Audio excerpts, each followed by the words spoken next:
tayo ngayon sa Quezon, dito sa Kinlugan. Kinlugan. Dito po kami ngayon sa isang bahay ng kagawad. Ito ang kanyang mga halaman. Diba? Ganda, guys, ang kanyang halaman. Lalo kayo. Ito, may isang bata dito na madaldal. So guys, ganda ng mga halaman niya. Ayan.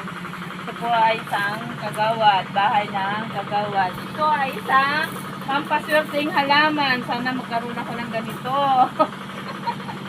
Guys. Ayan. Dito, nag-ikot kami para tumingin ng mga halaman.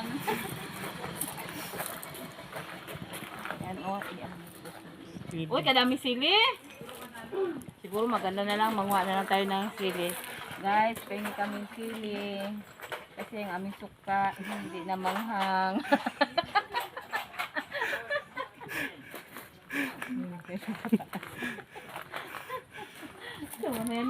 Katatapusan mo lang ngayon, dito kami ngayon namimitas ng patulas. Lutuin namin bukas sa office. Sabay-sabay nagpaalam ka na ba sa may-ari? Kasama ko si Eps na namimitas ng patula. Sabi niya, magpaalam daw kami sa may-ari. Ang kaso walang may-ari. Ang napintas namin 2 piraso. Mga katangay. Maghanap muna kami ng patula, pandagdag. Wala nang buhani. Kaya mura pa ito. Na kami.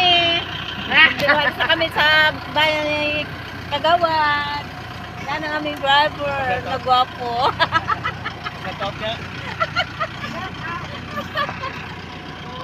Sa likod, si Eps, si Dexter. Bye guys! Bye guys!